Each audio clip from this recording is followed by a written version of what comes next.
Bien, buenas tardes, estimados colegas, futuros colegas. Muchas gracias por participar en esta jornada, de la cual consideramos de alta relevancia por situaciones que son importantes para nosotros como psicólogos.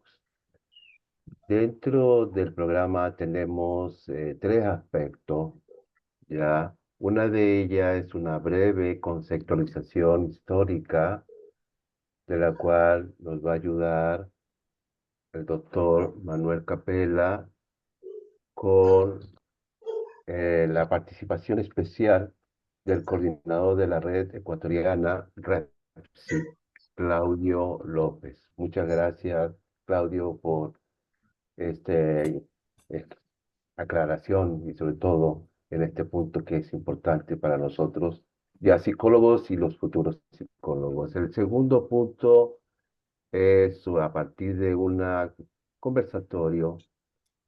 ¿Es la psicología una profesión de la salud en el Ecuador actual? De la cual habrá diferentes posturas de algunos invitados en ello. La psicóloga Nadia Soria, disculpa, el doctor Efraín Viteri, el magíster Elías Briones y la magíster Lucía Mora. Y por último, vamos a tener una conversación del examen de habilitación a graduados dentro del marco de la Ley de Salud Mental, de la cual va a estar dirigido por la magíster María Quinde y en compañía de un gran amigo que a los tiempos que hoy lo voy a ver otra vez, el magíster Gabriel Ordóñez, que es parte del Ministerio de Salud Pública. Vamos entonces a la primera parte, de la cual cedo mi palabra al asesor científico de nuestro observatorio, pero antes quisiera mencionar algo muy breve: quiénes somos. Somos un conjunto, un colectivo de profesionales de psicología en Guayaquil que estamos preocupados y también eh, interesados en mejorar sustancialmente nuestra profesión. Tenemos trayectorias académicas reconocidas y diversas y un objetivo común: velar por la calidad académica y ética en la formación y práctica en psicología. Nuestra visión se articula con la Red Ecuatoriana de Investigación en Psicología, REPSI. Y una de las cosas que más nos interesa dentro de esta problemática es construir una psicología de diversos saberes, que abrace la interdisciplinariedad y lo intercultural sin perder el rigor científico, calidad, ética y relevancia social. Listo. Manuel, le cedo la palabra. Muchas gracias, Urias, y saludo fraterno a todas las personas aquí presentes, estudiantes, compañeros docentes, compañeras docentes, investigadoras y profesionales de la psicología en general.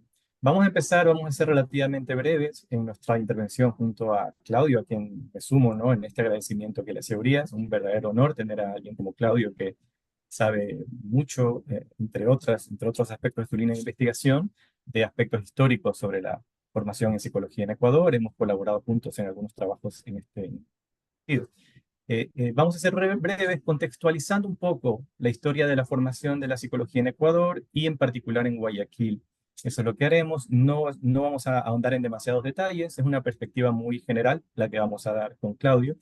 Claudio, solo para introducirlo muy someramente, es psicólogo educativo, es máster en Educación y Desarrollo del Pensamiento por la Universidad de Cuenca y cursa un doctorado en Pedagogía por la Universidad Nacional Autónoma de México.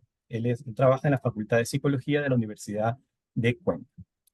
Con esto le cedo la palabra a Claudio, que nos va a dar esta primera perspectiva de la formación histórica, de la formación de la psicología en Ecuador. Claudio.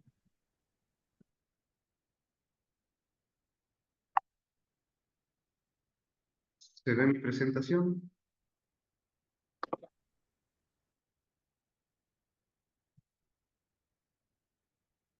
¿Se ve mi presentación, Manuel? Sí, sabemos perfecto, Claudio.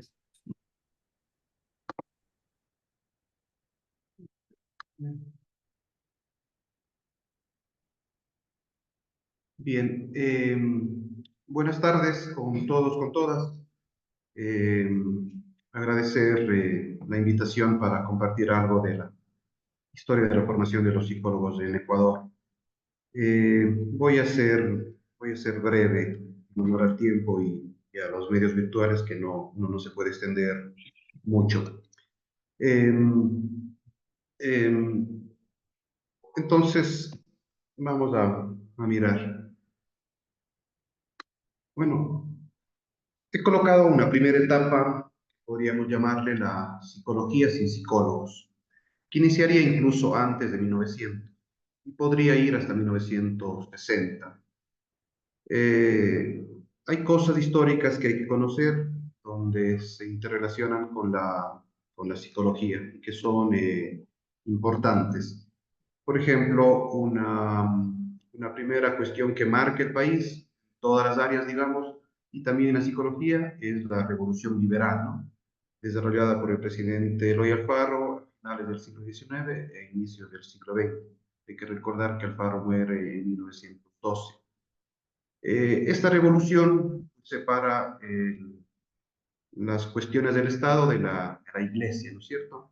Moderniza el país o inicia la modernización del país y hay una filosofía que acompaña esta modernización del país y la revolución liberal, ¿no? La filosofía positivista.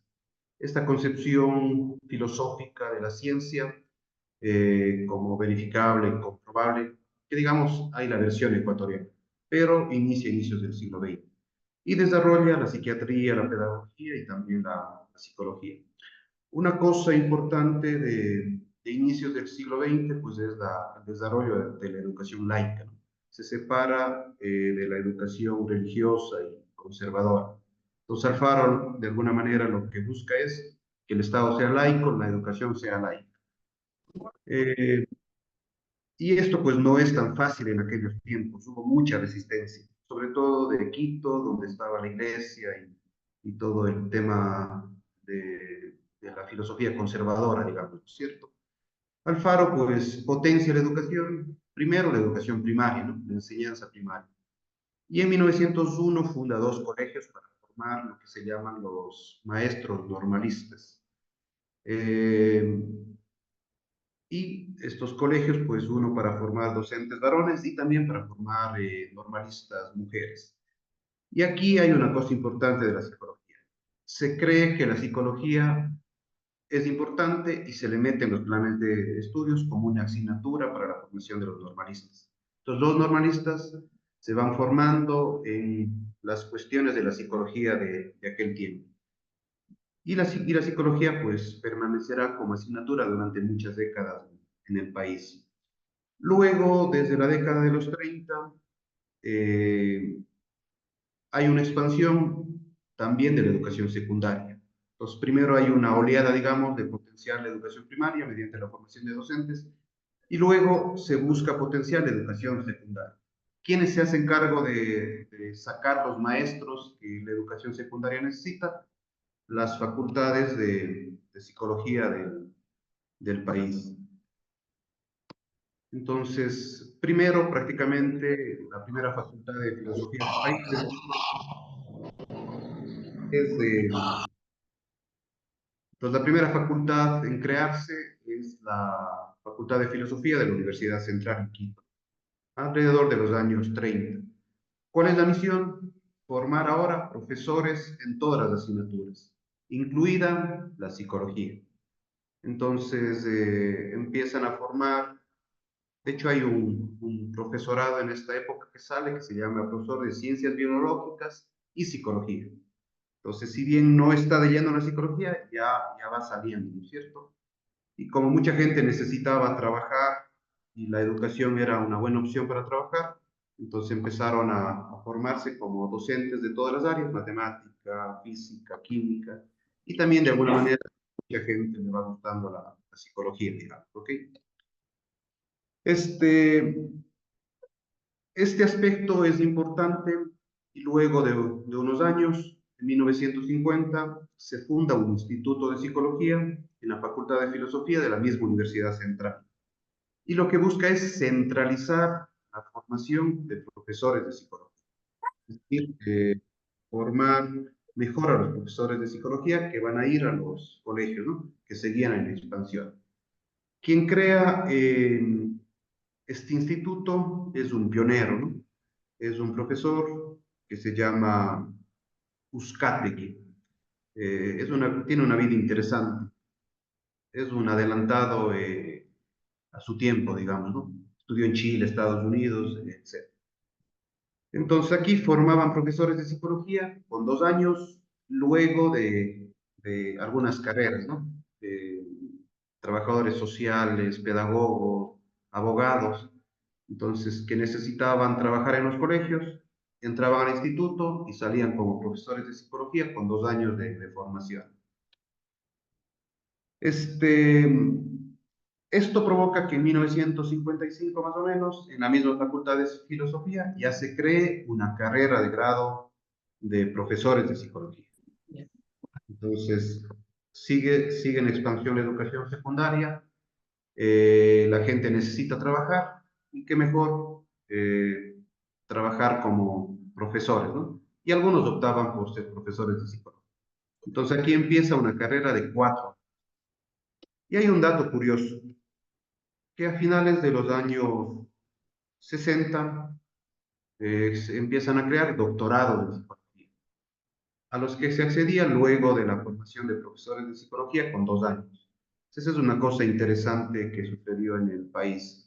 Digamos que posiblemente estos doctores en la práctica son los primeros psicólogos del país, que empezarían a trabajar en el campo psicológico en la década de los 60. Y ahí tiene una foto al lado derecho de Uzcategui, que es un personaje importante del desarrollo de la psicología en Ecuador. ¿Cuándo inicia la profesión del psicólogo? Entonces, primero aparece, digamos, el saber psicológico, se va desarrollando, anclado a la educación, y luego, sobre la década de los 60, inicia la profesión del psicólogo, ¿no? Y que se consolida en esas 2 décadas, entre los 60 y los 80. Eh, entonces, lo que vimos antes sucede en la Universidad Central del Ecuador. En la Católica de Quito, en el 61, se crean 2 licenciaturas que ya tienen que ver con la psicología. Licenciatura en Filosofía y Psicología y licenciatura en Literatura y Psicología. No está de lleno todavía la psicología, pero se va acercando, digamos. Y se reconoce hoy que la primera carrera de psicología se creó, para formar un psicólogo, se creó en la Universidad de Guayaquil, más o menos de 1963, la Facultad de Filosofía, y se llamó una especialidad en psicología educativa y orientación vocacional. Se entiende, ¿verdad? Si se potenció mucho la educación secundaria, entonces lo obvio era que primero surja la psicología educativa y la orientación vocacional, que actualmente ha desaparecido. Luego, en el 67, no está muy clara la fecha, la Católica de Guayaquil crea una especialización también en psicología educativa. Luego aparecerá la clínica, ¿no? Aquí están solo los inicios.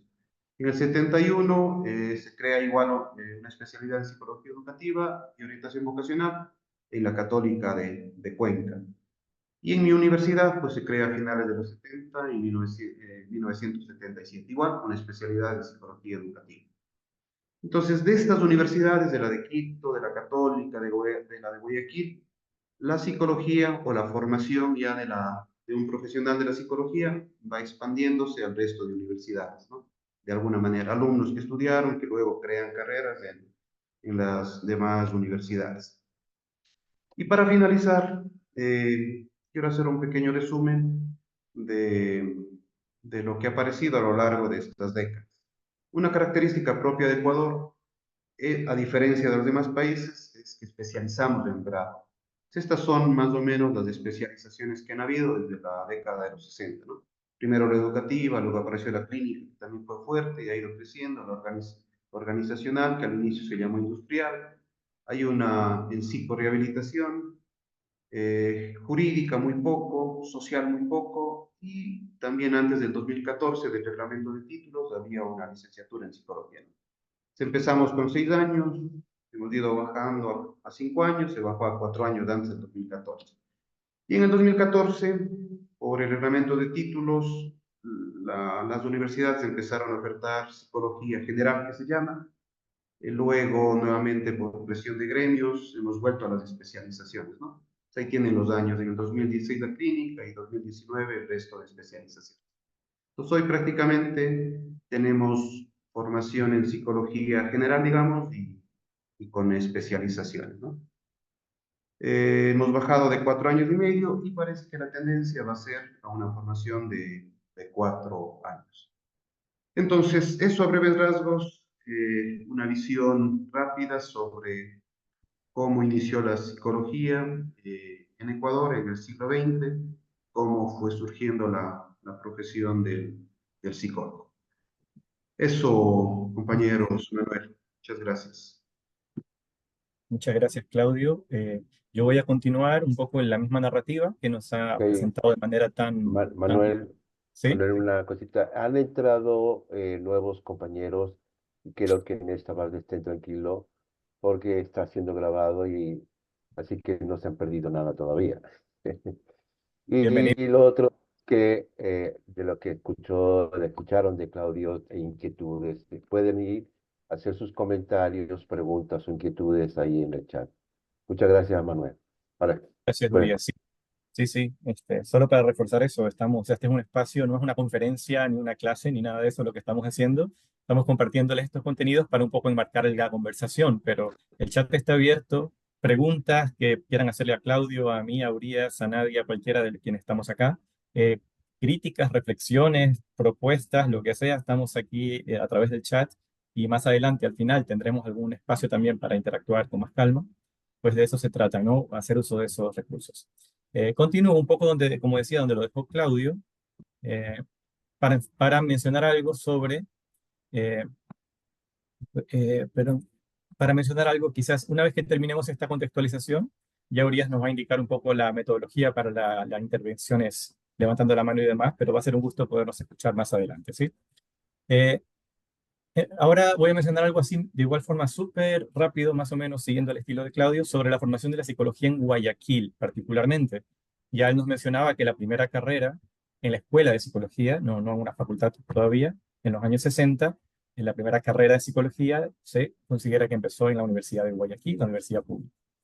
Pero bueno, voy a empezar mi historia en los 70, unos añitos después, aunque podríamos irnos a los 60. Una época de guerra fría en el mundo, de guerra fría en Latinoamérica, y una guerra fría que marcó mucho las disputas políticas en Ecuador, obviamente, en toda la sociedad, pero en la ciudad de Guayaquil y en la universidad pública guayaquileña muchísimo, dentro de la universidad. Sí, no voy a entrar en todos estos detalles, pero pueden ustedes consultar a cualquier profesor o profesora o que haya vivido esa época, o psicólogo o psicóloga, y les va a contar muchas anécdotas sobre estas disputas políticas, muchas de ellas muy violentas. ¿Sí? En este momento, como lo mencionaba Claudio, era muy reciente la formación en psicología y todavía las autoridades y docentes de la escuela en ese momento de psicología eran psiquiatras o educadores o pedagogos. No había todavía suficientes psicólogos graduados como para tener decanos o decanas psicólogos, por ejemplo. Eh, y bueno, este contexto se daba de forma muy marcada en la universidad pública y en las universidades privadas que fueron emergiendo, primero la católica y luego más adelante otras, ¿no? En el año 81 se consigue después de una lucha estudiantil, este es un histórico protagonizado por estudiantes organizados, así de sencillo, una lucha estudiantil que logra crear la Facultad de Ciencias Psicológicas que hoy tenemos en Guayaquil, en la Universidad Pública. Es una lucha por mejoras académicas, ¿sí? Porque las condiciones en la escuela de, de psicología, en la Facultad de Filosofía, no eran académicamente las idóneas para la ciencia psicológica en aquel momento, consideraban estos estudiantes. Y bueno, con el apoyo del grupo de docentes logran este hito, ¿no? Nace la Facultad de Ciencias Psicológicas independiente, tal cual la conocemos ahora. Esto trajo un gran avance y también problemas, como todos los procesos. De manera muy amplia, abusando del rango histórico, vamos a decir que entre los años 80 e inicios de los 2000 hubo todo un contexto ideológico en el país de una política de austeridad, una política pública de austeridad, de no invertir en lo público, sino reducir lo público, y de priorizar miradas más individualistas, la libertad de empresa y de competencia entre los privados, y bueno, una serie de crisis que se dieron a partir de eso. En el aspecto académico, en la psicología, hubo una gran influencia de teorías estadounidenses, de origen geopolítico estadounidense, y en algunos casos, relativamente, particularmente en la Universidad de Guayaquil, por ejemplo, en la Facultad de Ciencias Psicológicas, también influencias de la reflexología soviética y un poquito más adelante, ya en los 90 en adelante aproximadamente, mayor influencia de autores cubanos de la psicología histórica cultural de estas latitudes. Surgen en esta época también nuevas carreras, sobre todo en universidades privadas, en este contexto, obviamente, de la empresa privada, y la educación también estaba atravesada por aquello. Era un momento en que las autoridades y docentes ya eran psicólogos, ya había suficientes perfiles con título de psicólogo y psicóloga para que asuman esos roles. En las décadas siguientes, pues hubieron más cambios políticos que también implicaron ciertas crisis de la etapa anterior y crisis que hasta ahora estamos viviendo de una u otra manera, implicaron también muchos avances y también algunos problemas. Por ejemplo, la introducción, los cambios constitucionales hacia esta idea del buen vivir, que trajeron, lo dicho, algunos problemas, pero también algunos avances. Por ejemplo, se empieza a exigir en algunas universidades, por ejemplo, la Universidad de Guayaquil, entre otras, que los docentes tengamos título de posgrado, una cosa que ahora nos parece como obvia. En aquel momento no era un requisito legal, podía ser profesor alguien que no tenga una maestría, por ejemplo, y por ende que no esté actualizado, que no tenga conocimientos especializados. Estos avances se fueron registrando, más énfasis en la internacionalización, inversión en becas para estudiar en el exterior, muchos de nosotros vivimos ese proceso también, mucho énfasis en aumentar la publicación científica, ¿sí? La investigación y la publicación, y también cambia un poco la dinámica respecto a las universidades privadas, algunas de ellas, entre comillas, llamadas de garaje, ¿no? Que no llegaban a tener unos criterios mínimos de calidad, son cerradas, y otras nuevas carreras también surgen en universidades que sí tienen unos criterios suficientes de calidad. Y para terminar, esta como mirada tan grande, sé que estoy corriendo, pero es un poco porque pretendemos eso, un contexto y no entrar en detalles ahora. Ahora podríamos de manera, de igual forma, una pincelada extremadamente gruesa, decir que hay ciertos ecos, esto quizás es una interpretación, ciertos ecos de la época de los 80s y 2000s, ¿sí? También con ciertos avances de los frutos de procesos previos, por ejemplo, un aumento en la producción científica, en la investigación, esto es algo que se sigue registrando, ¿sí? Pero también, pues, varios problemas que ya vivimos en esta época y que ahora volvemos a enfrentar. Además de nuevos desafíos como la pandemia, como el aumento brutal en la violencia criminal. También en esta época se dan carreras un poco más recientes en algunas universidades privadas, y conocemos bueno, no sabemos si hay más de un caso, pero alguno de ellos que nos preocupa, de autoridades de facultades de psicología que no cuentan con título como psicólogo o psicóloga. Y esto es algo que, pues, es, por decirlo menos, peculiar.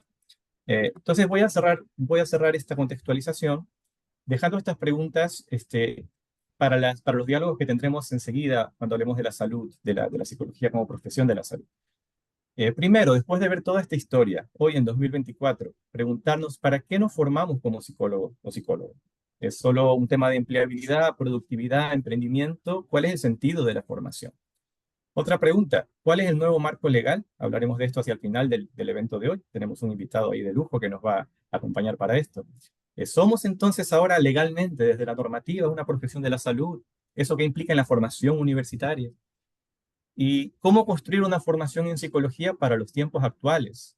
¿Volvemos a los años 70 o antes, como nos mostraba Claudia, a la filosofía, a la educación, a otras disciplinas, a la psiquiatría, o avanzamos como ciencia y profesión en los aspectos tanto científicos como éticos? Y con estas preguntas cierro esta primera intervención. Urias. Gracias. Bien, han ingresado nuevos participantes y les digo que está grabando y podamos después, posteriormente, volverlo a ver porque a veces nos lleva a otras reflexiones, ¿no? Bien, vamos al segundo punto con respecto a una pregunta, y en este caso, nuestro asesor del observatorio científico, Manuel, me gustaría que esto nos presente una cosa muy pequeña en cuanto a la innovación, y luego, posteriormente, haríamos una pequeña exposición de algunos compañeros, colegas, con respecto a las perspectivas, respecto a una pregunta. Manuel. Sí, sí, bueno, un poco la idea ahora es conversar sobre la psicología como profesión de la salud, pero conversando con algunos compañeros llegamos a la conclusión de que era interesante aportar quizás algunos de los debates o encuadrar algunos de los debates más bien epistemológicos actuales, tanto sobre la psicología como sobre la salud.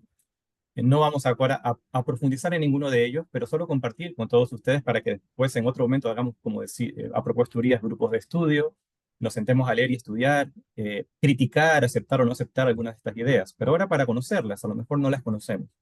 Por ejemplo, en recientes publicaciones se habla de una inteligencia colectiva, de la existencia de cognición, no solo en el sentido clásico de la psicología cognitiva, sino desde una perspectiva biológica y ecológica. Cognición desde las células del cuerpo humano y de los otros organismos vivos, hasta cognición a nivel social y cognición a nivel de ecosistemas. En recientes publicaciones eh, hablamos de las determinantes del comportamiento, en revisiones sistemáticas que han ilustrado, muy recientes, y en revistas de muy, muy alto prestigio académico, científico, que, por ejemplo, intervenir en creencias individuales para cambiar comportamientos, ¿sí? Esto es una revisión sistemática de este tipo de investigadores, es efectivo, pero al menos en la conclusión de ellos y ellas en este trabajo, es más efectivo intervenir en factores emocionales y mucho más en factores sociales que habilitan hábitos, que permiten que los hábitos se construyan, por ejemplo. Entonces son cuestiones que cambian quizás nuestra perspectiva de qué es lo social, qué es la salud, porque esto incluye comportamientos de salud, por ejemplo. Dormir bien, comer bien, cultivar vínculos sanos, etcétera, etcétera. Ups, Milena, creo que tienes tu micrófono abierto. Otra fuente, otro punto de debate para otro momento, la depresión, por ejemplo, se ha creído hace mucho tiempo y a mí y a muchos acá nos formaron así, grandes maestros por la ciencia de su época, ¿no? Nos enseñaban que la depresión tiene una causa muy clara que es el déficit de serotonina, ¿no? De este neurotransmisor en particular.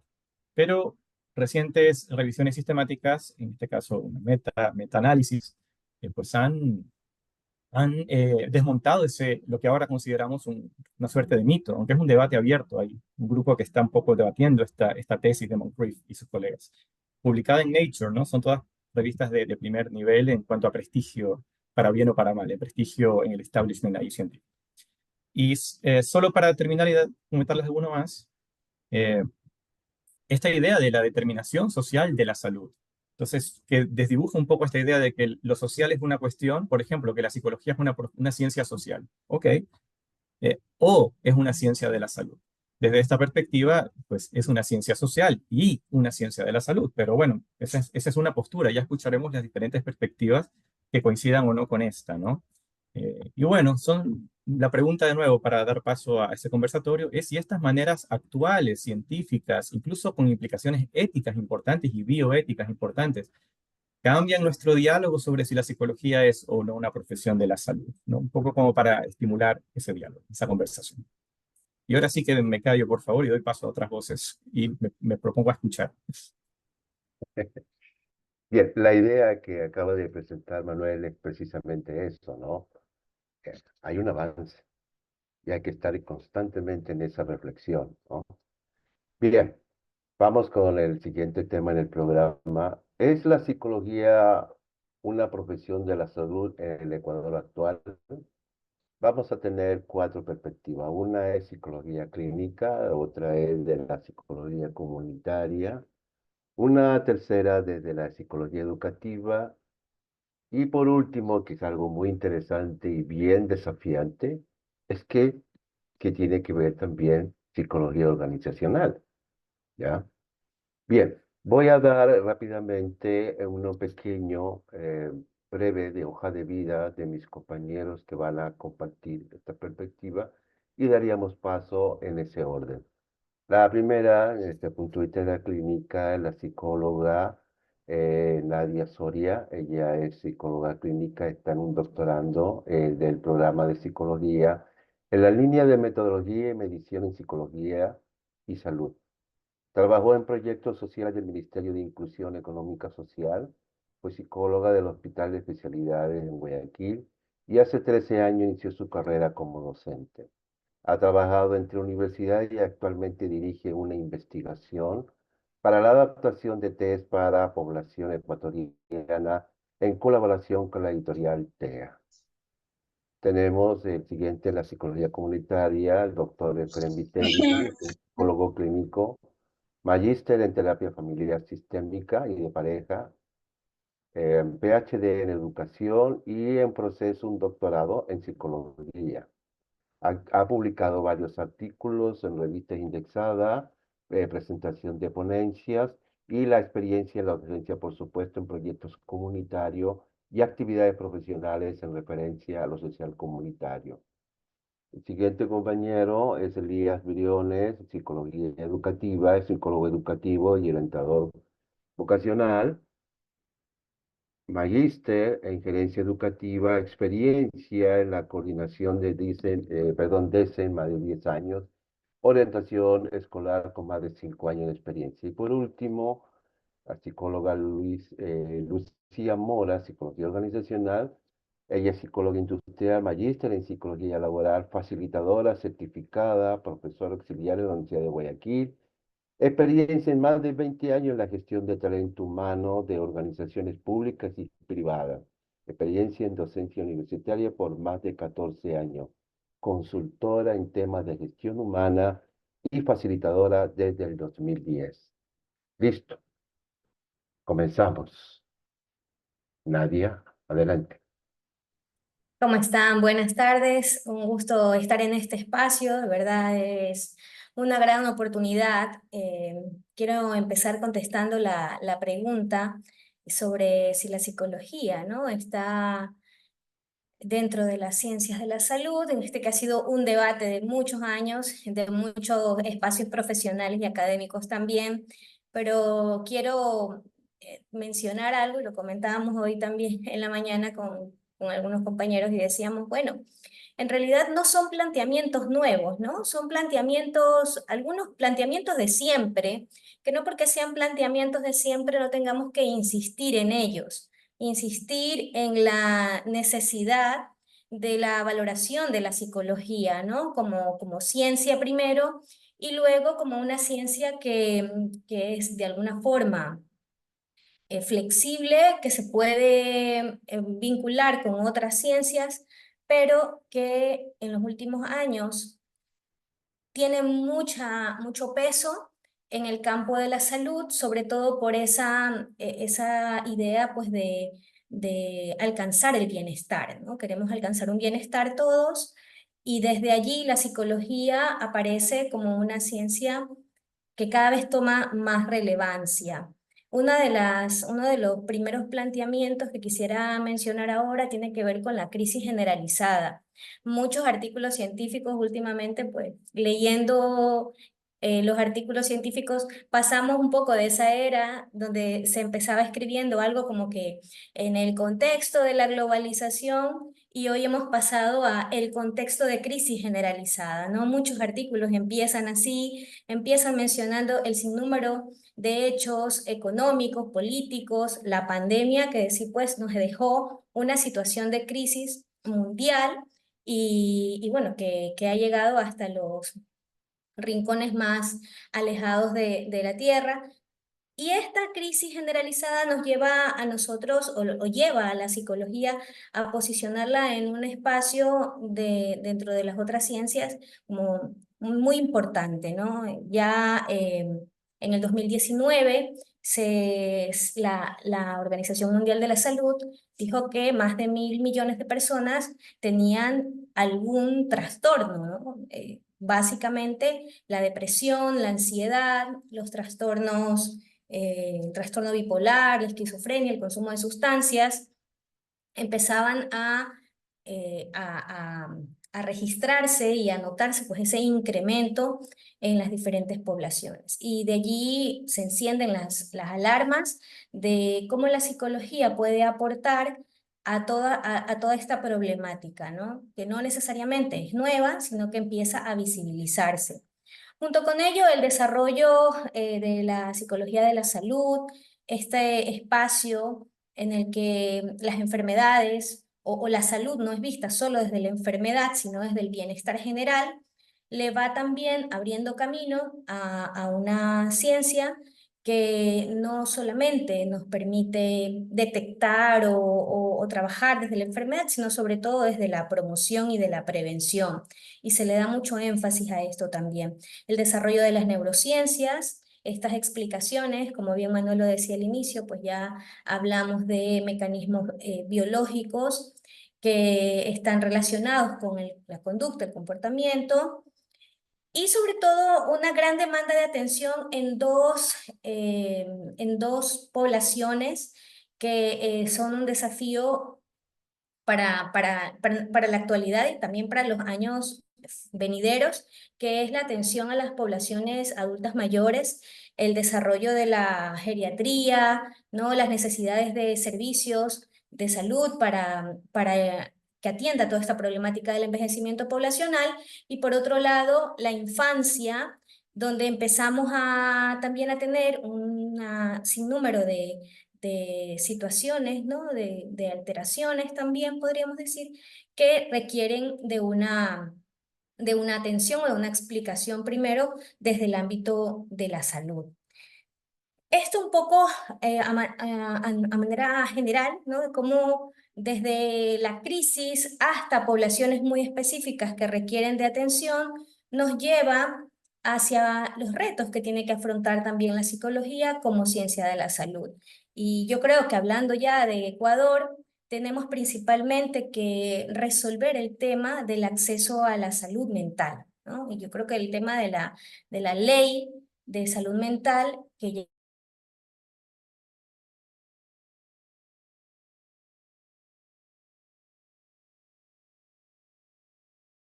mental. Pero junto con esto, también trabajar el tema del estigma, porque la psicología puede estar ya mucho reconocida su importancia y relevancia y demás en el ámbito de la salud, pero el estigma sobre acceder a servicios de atención psicológica sigue muy presente en nuestras sociedades, en nuestros contextos.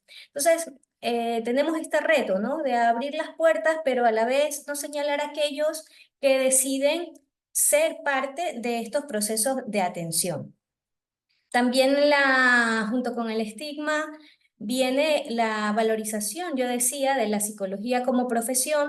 Aperturar los accesos de salud mental también implica que los psicólogos seamos reconocidos como parte de los equipos de salud.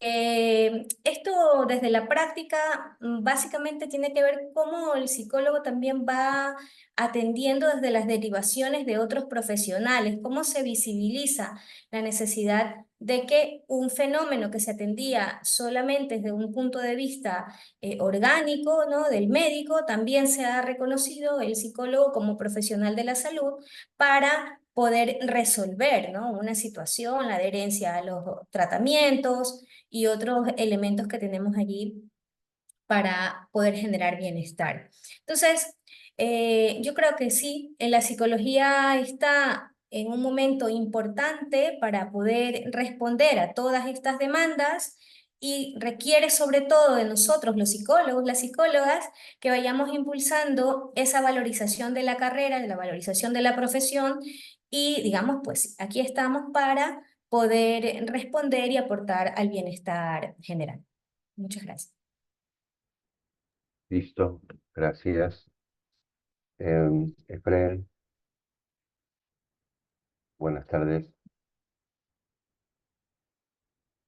¿Cómo está? Muy buenas tardes. Gracias por el espacio.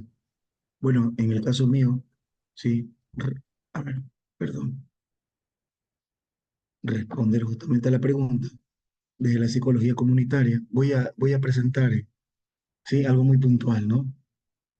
Ubiquemos la primera diapositiva. Preséntese. Muy bien. Ahora sí. Bueno, en el caso muy puntual, perdón, repito. Bueno, la psicología comunitaria, ¿no? Considerada como una rama de la psicología que se enfoca en el estudio de los factores psicosociales, ¿no? Influyen principalmente en la salud mental, en el bienestar, en el desarrollo de las personas, en el contexto de sus comunidades. Ya, sobre esto, por ejemplo, el trabajo enfocado de los psicólogos comunitarios, ¿no? Hay que considerarlo justamente que en las universidades una asignatura de las mallas nuevas o mallas rediseñadas, ¿sí? Van formando un profesional que trabaja con individuos, con grupos, con organizaciones, y con comunidades, que dentro de sus contenidos van promoviendo la salud mental. También van haciendo acciones preventivas para los problemas psicosociales y fomentan el desarrollo comunitario, ¿sí? Y justamente como pueden verlo, ahí en la diapo yo he puesto como 5 ejes, ¿no? Básicos que se podrían considerar en este aporte de la psicología comunitaria al apoyo o a la salud mental, ¿no? El primero, como lo pueden ver, ¿sí? Está relacionado, ¿sí? Con la promoción de la salud mental, ¿no? Y principalmente aquí se enfoca en promover a la salud justamente en toda la comunidad y no solo de una manera unilateral al individuo, ¿no? Es decir, implica trabajar en la prevención de todos los problemas, ¿no? De la salud mental a través de programas que estén vinculados con la educación del sector, la sensibilización y el fomento de entornos saludables de manera conjunta, ¿no? Otro punto que también he ubicado ahí es el tema, ¿sí?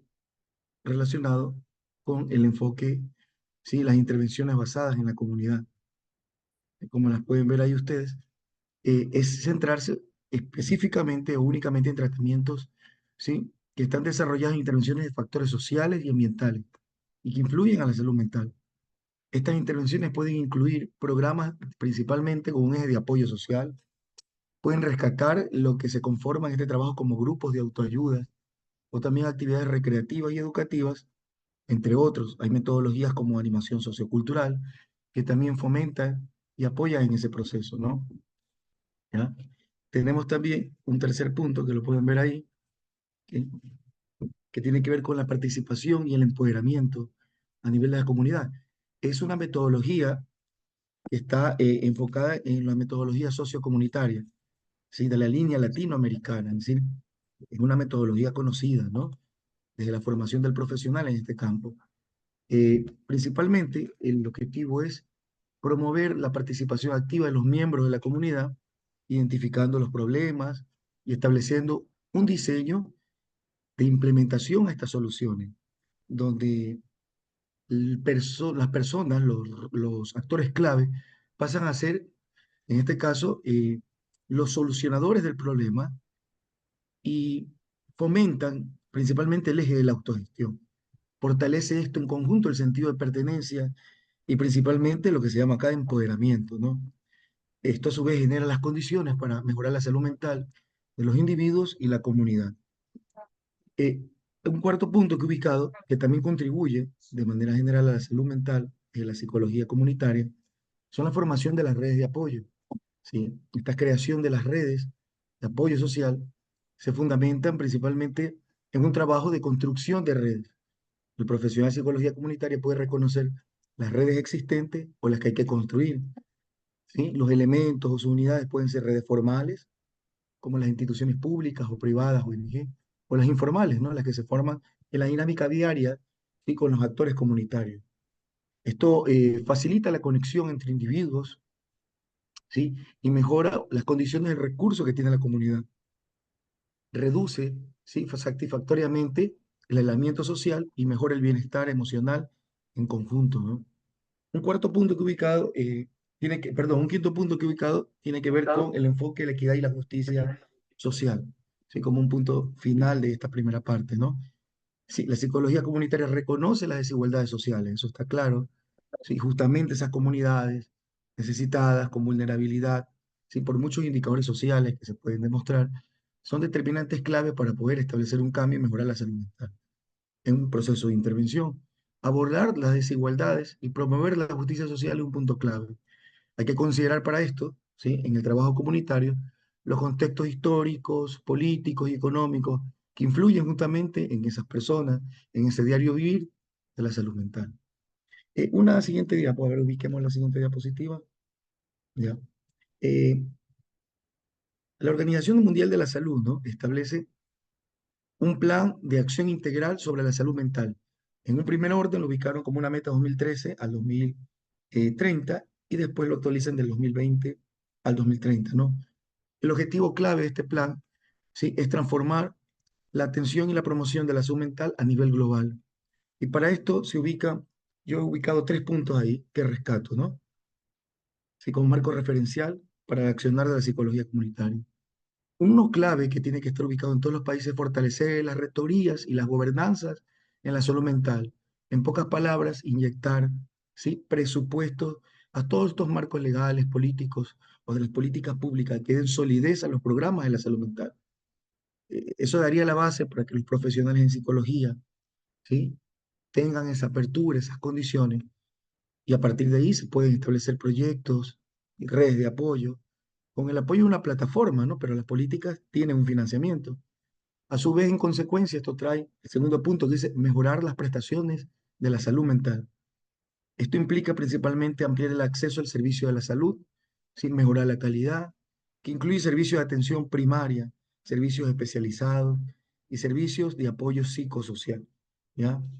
También de alguna manera permite fortalecer la integración de los servicios generales de salud, es decir, no solamente en la salud mental, sino todos los servicios generales de salud en forma general, con otros sectores, ¿sí? En nuestro país sería con otros ministerios y a su vez con sus servicios como educación, la justicia y el de empleo, ¿no? Y el último punto que he ubicado tiene que ver con promover la salud mental y el bienestar, ¿ya? ¿A qué se refiere esto, no? Es promover la salud en todas las etapas y el bienestar en todas las etapas de vida, comenzando con la infancia, invertir en la infancia, ¿sí?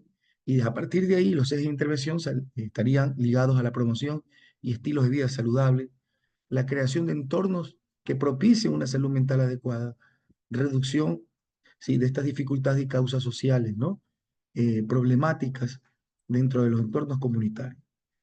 No ubiqué el último punto, pero tiene que ver con el producto final de la investigación y el desarrollo a partir de esta experiencia y estas sistematizaciones vividas. Pero estos 4 puntos que he mencionado los contempla justamente este programa de plan de acción integral sobre la salud mental, como lo decía al inicio, por la Organización Mundial de la Salud, fijado del 2013 al 2030. Y esto da un fundamento y un eje básico, ¿sí?, de la aportación que podría tener o la plataforma que podría tener la psicología comunitaria si se cumpliera, ¿no? O se debería cumplir estos objetivos ya mencionados. Hasta ahí, muchas gracias. Gracias, Bren. Y disculpa, yo lo presioné, está con gripe un poquito de su salud, pero ella no tiene que estar ahí, porque tú entiendes estas cosas. Y tienen que estar los estudiantes, los compañeros, colegas informados, así que me vas a perdonar, ¿no? Elías, Sí, muchas gracias. Gracias, Urias. Muy buenas noches con todos. Bien, desde la perspectiva de la psicología educativa, hay básicamente una postura, ¿sí? En función de entender primeramente lo que corresponde a salud y a salud mental, ¿sí? Siempre se ha distinguido bastante el resaltar un poco la lógica de la psicología clínica dentro de lo que tiene que ver con la salud mental y la parte educativa solamente relegado a lo que tiene que ver con la formalidad de la educación, ¿ya? Ahora, quiero referirme inicialmente en lo que tiene que ver con lo que concebimos como salud, ¿ya? Dentro de lo que concebimos como salud, una de las posturas que de alguna forma permea eh, el contexto, ya lo había referido algo la compañera Nadia. Sin embargo, el proceso de lo que ahora está prácticamente en boga, que es justamente el ir hacia contextos de prevención que se dan en los escenarios primarios, ¿no? En el caso de la escuela, están siendo en este momento abordados por diferentes temáticas. Por ejemplo, el tema de la alimentación, el tema del consumo de drogas, que son elementos que se están buscando prevenir para evitar justamente una posterior problemática desencadenada, ¿no? Esto se da mayormente en los centros educativos, en donde el psicólogo actúa directamente desde una lógica preventiva, tratando también de buscar en base a protocolos, en base a procedimientos, pues mejorar las condiciones, ¿no? Sin embargo, no hay que dejar de lado que desde hace ya algún tiempo atrás, desde una óptica un poco más médica, por llamarlo de alguna manera, también hemos visto un crecimiento acelerado, o mejor dicho, un acercamiento acelerado desde las neurociencias, para tratar de explicar, por ejemplo, comportamientos relacionados con el funcionamiento del aprendizaje, la memoria, que son componentes claves dentro de lo que tiene que ver con la educación, ¿no? Entonces, aquí viene una pugna interesante. En el tiempo en que fuimos estudiantes, algunos de acá, había siempre una separación bastante marcada con respecto a lo que la psicología abordaba y hasta dónde tenía que tomar su, su camino. Ahora es como si la condición de de lo social, desde la profesión incluso, están tratando más bien de establecer acercamientos. No sé si de repente sea algo generalizado, pero es un problema que se escucha bastante. Psicólogos que están en la práctica y hablan mucho sobre la necesidad de tratar o de revisar las situaciones que muchas veces se dan en el aula de clase desde las neurociencias, incluso desde la medicación. Por ejemplo, algo que se puso de moda por ahí por el 2000 hasta más o menos el 2012, que eran el trastorno de déficit de atención. Era una novedad este problema, ¿no? Y ya sabemos nosotros y entendemos que es un desorden que principalmente lo han estado trabajando desde una medida eh, biomédica. Pero por el otro lado, hay connotaciones que están dentro de la salud y que son importantes reconocer que están englobando, por ejemplo, a las emociones que se generan en los padres cuando tienen hijos con estas condiciones, que también están dentro de la posibilidad del tratamiento, del acercamiento hacia estos escenarios, ¿no? Entonces, enmarcar necesariamente, desde mi perspectiva, a la psicología dentro del contexto de la salud, vendría siendo un error, ¿ya? Un error, porque la dinámica hacia donde se dirige, o sea, donde se amplía el contexto de atención, el contexto de trabajo, incluso el contexto del tratamiento, es más enraizado hacia a la dinámica social. Otra de las cosas que también pasan bastante, que se están dando bastante dentro de nuestros medios, por lo cual yo considero que debemos pelear quizá un poco por dejar delimitado este espacio de trabajo en el ámbito social de la psicología, es por el hecho de las diferentes condiciones que se pueden estar manejando desde el entorno educativo. Ojo, que estamos hablando nosotros de dos diferentes maneras en donde se trabaja el aprendizaje. Uno es el contexto formal, que es dentro de los escenarios educativos.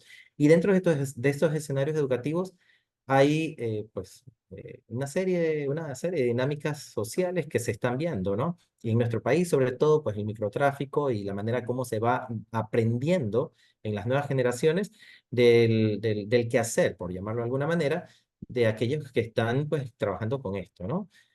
Otra de las cosas que también se están manejando bastante tiene que ver con el reclutamiento para las pandillas y para este tipo eh, de aumento en las filas de estas naciones.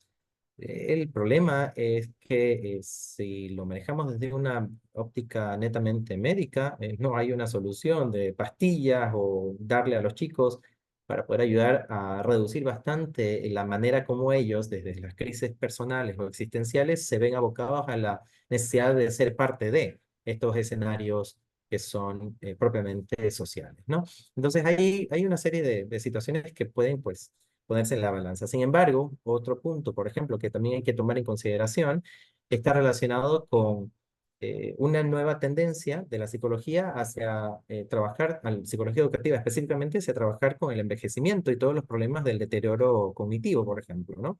En programas de reaprendizaje, en programas de enlentecimiento del deterioro cognitivo. Entonces, es un poco complejo. Sin embargo, hay escenarios que no podemos nosotros negar que somos propiamente sociales y bueno, otros escenarios en los que participa la psicología, sobre todo desde la educación, en el campo propiamente de la salud. Entonces, más bien, quizás más que resolver o absolver esta pregunta que planteó Manuel desde el inicio, Yo creo que hay muchos más debates de por medio que necesitamos hacer para poder quizás llegar a consensos hasta qué punto la psicología, en el caso de la educación, puede ser parte o puede colaborar o participar dentro de un enmarcamiento de la salud y dentro de un enmarcamiento social, ¿no? Esa sería pues la aportación de mi parte. Gracias, Elías. Sí, sí. Son muchas reflexiones que de repente dice, y esto cómo es, ¿no?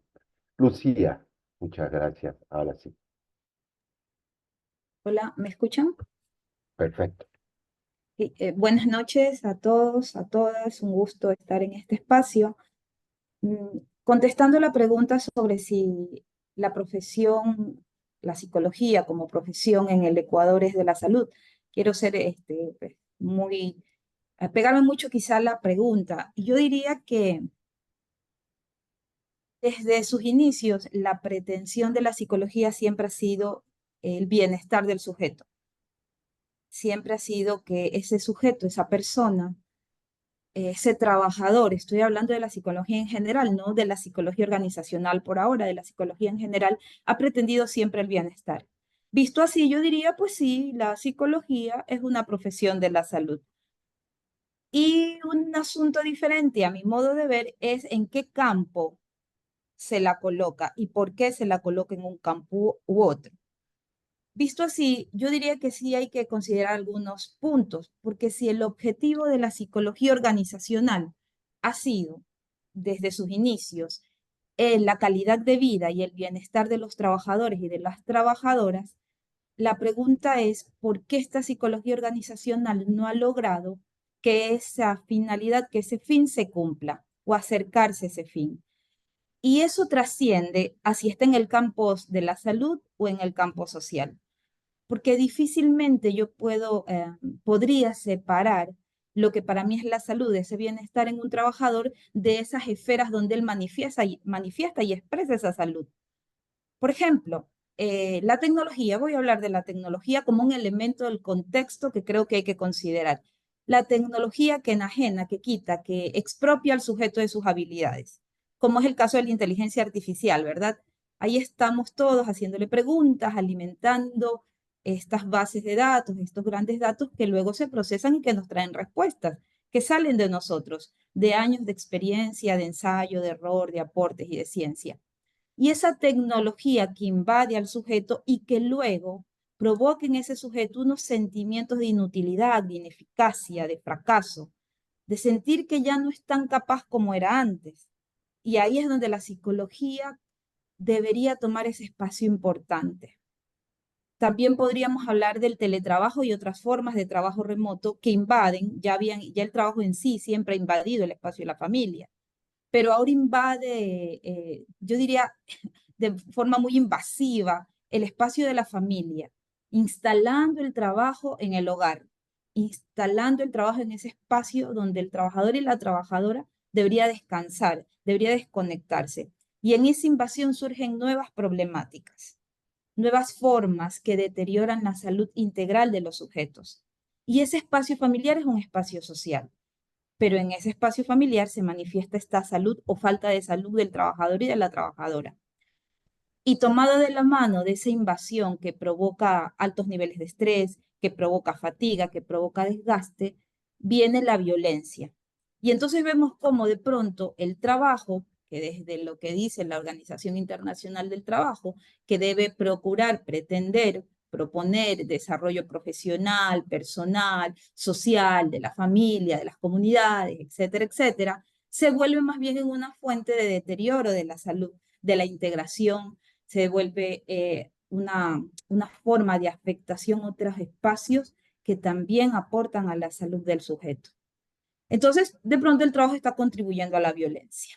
Y esa violencia regresa a los centros de trabajo a través del acoso laboral, a través de esa insistente discriminación, estrategias de desprestigio, señalamientos, minimización de las cualidades de los sujetos y, en fin, una serie de formas. Visto así, yo diría que, como decía Nadia, como decía Manuel y los compañeros, El reto va más allá de en qué campo se encuentra la psicología, a mi modo de ver, y estoy hablando de la psicología organizacional que tiene muchísimos retos, sino qué relevancia le da el Estado, voy a hablar del Estado, ¿verdad? A esa salud mental y por supuesto a toda la salud, para articular no solo leyes, sino diferentes elementos, factores que permitan la atención que necesita la población en general para tener esa salud mental. Y en el caso de las organizaciones que ya tiene algún articulado a nivel de leyes y de normas, ¿de qué manera se logra llegar a la comprensión? Y ahí los profesionales tenemos un reto de que es necesaria esta salud realmente para ser seres no productivos en cuanto a números, sino seres saludables que efectivamente cumplen una función que los llena, que contribuye a la sociedad y que permite también fortalecer el tejido social, la comunidad. O sea, definitivamente es difícil pensar que la salud la podemos dividir, es que es una sola. La gran discusión es qué relevancia tiene y por qué de pronto ahora se dice, bueno, es más relevante, siempre ha sido relevante, pero sí relegada. Hoy la comprensión, a mi juicio, y pensando en la psicología de las organizaciones, el desafío es para nosotros como profesionales poder transmitir ese mensaje de cómo la pérdida de funcionalidad, de capacidad de un trabajador tiene un impacto no solo en las diferentes organizaciones de todo tipo, hablo desde las que producen hasta las que brindan servicios no voluntariados, ONG, etcétera, cómo esta pérdida de este sujeto, este trabajador, afecta también a la organización, a su eficiencia, a su eficacia. No hay ninguna organización que se pueda dar el lujo de ser ineficaz e ineficiente, porque sin eficacia y sin eficiencia no logramos alcanzar los objetivos deseados. Y la academia, en este caso, es un pilar fundamental. La comprensión que tiene la academia sobre la psicología de las organizaciones y las otras disciplinas de la psicología como ciencia debe de ser profunda para que articule estrategias y propuestas que trasciendan las paredes de las universidades y lleguen a instancias mayores, a esas propuestas normativas que, pues, con un poco de fe, no sabría cómo decirlo, podríamos obtener cosas importantes. Cierro diciendo que para mí la psicología siempre ha sido una profesión de la salud,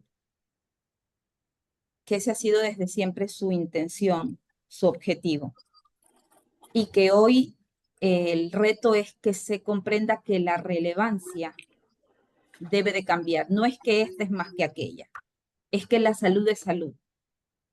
No es la biología del sujeto, su funcionamiento es todo.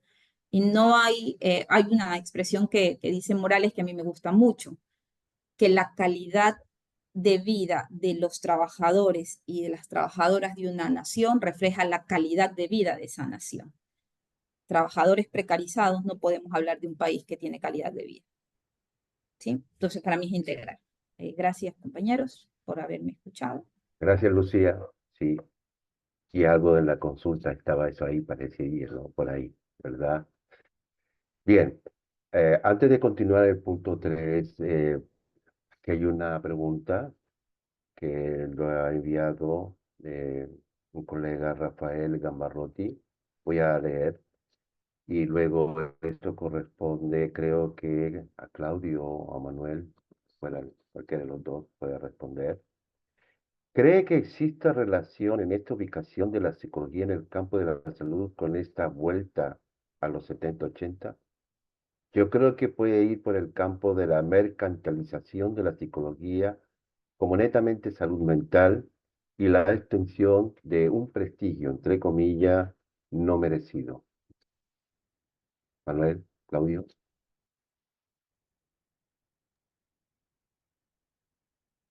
No sé si está Claudio por aquí, lo veía si quiere decir algo. O bueno, Rafael, muy buena pregunta de Rafael, ¿no? Una hipótesis. Habría que hacer la investigación. Habría que hacer la investigación a ver si esa es una de las principales razones. Pero hipotéticamente tiene sentido, ¿no? Esta vuelta digamos, la salud mental como mercancía, y se ha estudiado esto mucho en otros lados también. Acá recién se publicó, y disculpen que no les dé el nombre porque no lo tengo acá, pero si les puedo después buscar el artículo, un doctorando, me parece, o dos doctorandos de la Universidad Andina, publicaron justamente sobre ese tema hace un par de meses, la mercantilización de la salud mental en Ecuador, ¿no? Y podría bien ser esa una de las razones. No creo que sea la única hipotéticamente, pero ciertamente puede ser una que va a tono con los tiempos, con la ideología dominante en este momento. Así que no tendría la respuesta, más bien felicitar la pregunta y tendríamos que entre todos y todas investigarla, ¿no? Pero muy buena pregunta de Rafael. Sí. Bien, por el tiempo. De todas maneras, estimados colegas, pueden escribir ahí en el chat alguna otra pregunta que tal vez lo retomemos a partir de las intervenciones de las diferentes perspectivas, como también en este caso lo que vamos a ver alrededor del examen de habilitación a graduado de psicología, ¿no? En este caso, va a ser dirigido por la magíster María Quinde y te ruego que presente también a Gabriel Ordóñez. Y Gabriel, un abrazo, ¿cómo estás después de tantos años? Estás más joven que yo. Ok, María, adelante. Recién rasuradito, solo por eso, hermano. Recién Ah, rasuradito. ya. A ver, ya Aunque a veo. los amigos que vemos, a todos los amigos que un saludo a todos, ya los veo pintando varias canas, incluido. Bueno, buenas tardes o noche. Ya noche. Ya nos tomó la noche. Muy bien. Bueno, buenas tardes, buenas noches a todas y todos hoy aquí presentes. La verdad es que ha sido súper importante llegar hasta aquí y estar en este momento, este primer momento. Probablemente esto nos motive a volvernos a reunir, a seguirnos reuniendo y a seguir reflexionando y hablando sobre la psicología, ¿no? Un tema de siempre, pero que es necesario abordarlo de manera más seguida y de manera más reflexiva y desde la academia, ¿no? Bien, ¿por qué toda esta discusión que siempre se ha hecho, ¿no? De que en qué campo es que estamos y todo lo demás? Hoy, pues, esto ha llevado a que de manera práctica y operativa haya tenido que el CES ubicarnos en el campo de la salud. Y eso demanda muchas cosas, ¿no? Demanda muchas exigencias que es necesario que lo sepamos. Ya aquí Gabriel, que viene del Ministerio de Salud Pública, nos va un poco a dar algunas ideas y podemos hacer todas las preguntas sobre la ley de salud mental y qué implica la aprobación de esa ley de salud mental y qué implica para el Ministerio de Salud habilitarnos para que podamos ejercer en el campo de la salud. Yo voy a compartir unas 2 o 3 elementos para luego, para un poco tener idea de en qué estamos, y luego de eso le doy el paso a Gabriel, ¿no? Bien, como indicaba, pues este es el tema, ¿no? Con el que vamos a cerrar. Gabriel viene del Ministerio de Salud Pública, en este momento es subrogante de la Subsecretaría de Vigilancia de la Salud. Y las universidades tenemos un encargo de generar un banco de preguntas para la habilitación, ¿no? Todas las IES tenemos que entregar en X tiempo un número de preguntas, aproximadamente 100 cada una, para esas tenerlas en el banco de preguntas a la hora de hacer el proceso de presentación de los profesionales de la psicología para aplicar y ser habilitados profesionalmente y poder ejercer en el campo de la salud. Esta es una demanda del Ministerio de Salud Pública y es obligatorio, pues, para los profesionales en este campo, ¿no? Y a esto se ve abocado la carrera de psicología y desde el CES, pues, este compromiso de que llevemos a cabo el aporte que cada universidad debe de hacer con el banco de preguntas. Y bueno, pues hay una resolución tomado para el reglamento, para el diseño, aplicación y resultados de examen de habilitación para el ejercicio profesional. en donde el Ministerio de Salud Pública solicita al Consejo de Aseguramiento de la Calidad de la Educación, pues que se proceda con este ejercicio, ¿no? Del banco, ¿no? De pregunta. Y el CASES, en este caso, que es el Consejo de Calidad y Acreditación de las carreras, pues demanda que se desarrolle esto para que se puedan presentar y ser habilitados aquellos profesionales que puedan ejercer desde la psicología clínica, la psicología general, la psicología infantil, la psicorehabilitación, la psicología en rehabilitador. O sea, este es el grupo en el cual ha concretado el reglamento de que deben de presentar para habilitarse estas carreras, habilitarse en el campo de la salud. Aunque existen otros diseños, como es licenciado en psicología organizacional, licenciado en psicología comunitaria, pero ellos están en otro campo, ¿no? En el campo de las ciencias sociales. Pero para los de la salud, a esto les compete habilitarse para poder ejercer, ¿no? Entonces, ¿cuál es el primer paso? Revisar el perfil, porque ya hay un perfil. Hay un perfil que el Ministerio de Salud Pública ha elaborado, un perfil profesional que tiene una serie de elementos, de procesos, ¿no? Y que un poco traigo esto es para que conozcamos y comencemos a revisar, a preguntarnos. No sé, ahora a Gabriel le preguntaremos qué tanto nos podemos resistir a esto, porque es un poco como que vino todo el protocolo de cumplimiento y ahora estamos todas las IES pues elaborando el banco para que se realice aquello y con una dificultad de que tenemos que diseñar carreras que puedan nuestros graduados presentarse y poder ser habilitados. Pero ¿qué pasa con esas carreras en donde no contempla algunos de estos procesos que nos están pidiendo en el perfil de ese psicólogo, ¿no? Como es que sepa hacer promoción de la salud, prevención primaria, prevención secundaria, prevención terciaria, trabajar con el equipo, ¿ya? Para aumentar la capacidad de los equipos de atención de salud mental, hacer docencia, hacer investigación científica, hacer capacitación y desarrollar las competencias, ¿ya?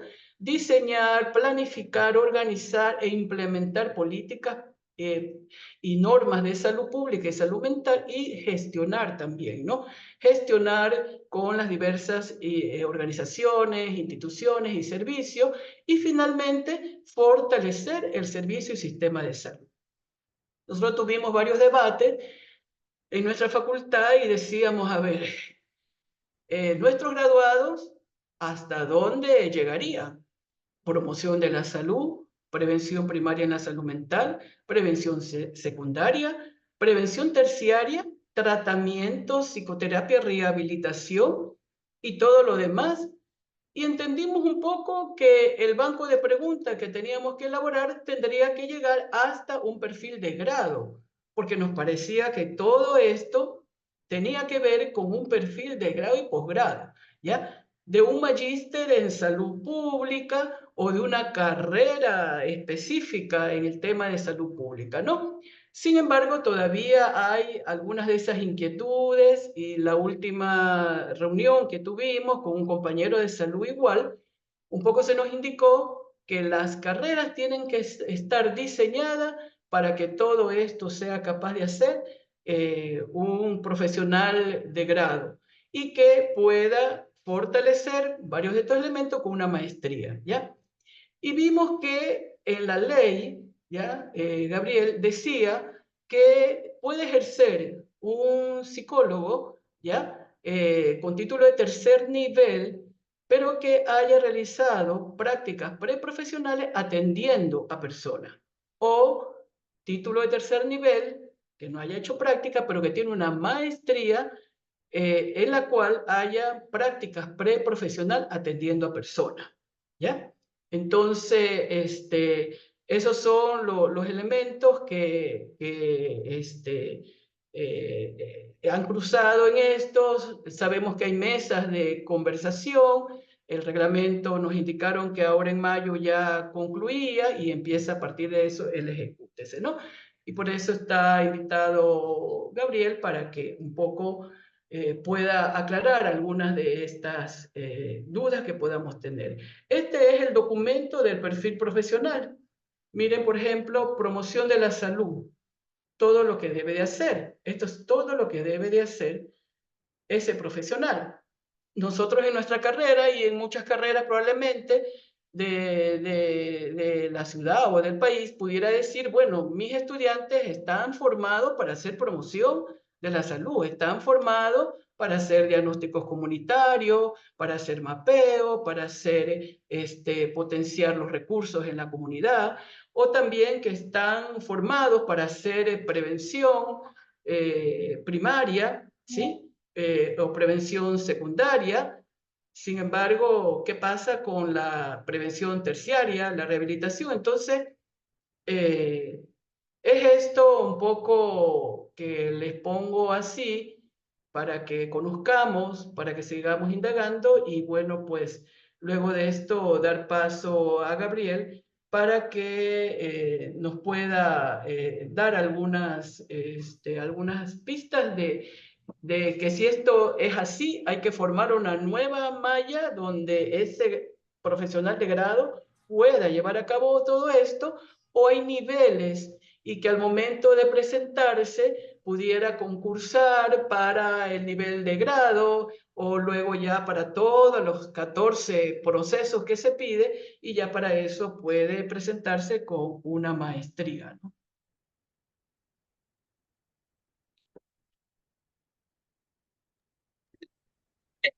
Tengo paso, María. Sí. Ok, denme un chancecito para compartir la PPT.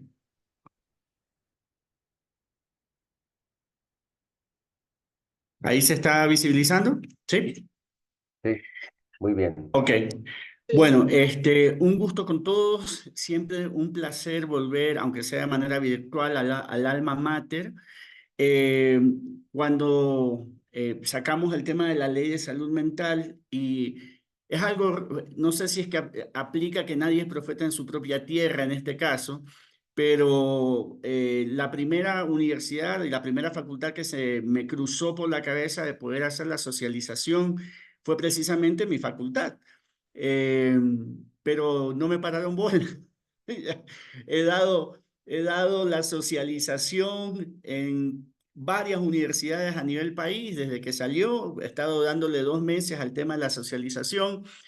Pero bueno, valga la oportunidad. Justo cuando María me invitó, lastimosamente me delegaron a otras funciones, ¿no? A mí me ha tocado acompañar los últimos 25 metros planos de la creación de la ley, ¿no? Que para nosotros siempre fue un sueño, era algo que lo conversábamos cuando estábamos en las aulas, con los colegas ya profesores en esa época, con los estudiantes, y nos parecía importante que pudiéramos contar con un marco legal, ¿no? Esta ley es un trabajo que se ha venido haciendo prácticamente desde hace 2 o 3 años para venir a dar fruto ahora el 5 de enero que salió en el registro oficial. Sabemos que no es una ley perfecta, ninguna ley es perfecta, todas son perfectibles, pero el mérito es que por lo menos ya contamos con un marco legal que pueda de alguna manera respaldar. Que si la tendremos que revisar en 1 año, en 2 años, en 5, en 10, a la final pues lo hacemos, ¿no? Se puede hacer el ejercicio y sobre la práctica, ¿no? Pero creo que hay que darle un poco la oportunidad, ¿no? La oportunidad de que pueda ser trabajada. Como bien lo decía María, ahorita nosotros estamos corriendo, después del 5 de enero, se corren 180 días, toda vez que sale una ley en el registro oficial, tenemos 180 días para sacar el reglamento a la ley y la operativización a la misma, ¿no? Entonces, eso.